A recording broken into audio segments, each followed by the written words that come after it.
ГСП онлайн. Городские новости сейчас.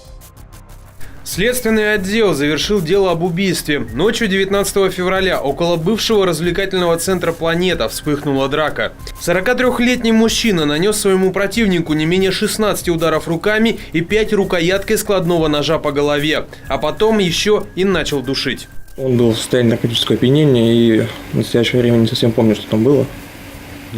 Какие-то вещи у него вылетели из головы, но, я так понимаю, конфликт был малозначительный повод. На место происшествия вызвали скорую полицию. Подозреваемый попытался скрыться, но был пойман. Потерпевший скончался в скорой помощи от асфиксии. Обвиняемый написал явку с повинной. Его обвиняют в совершении убийства. Максимальная санкция статьи предусматривает до 15 лет лишения свободы. У 43-летнего мужчины есть ребенок, ранее он уже был судим.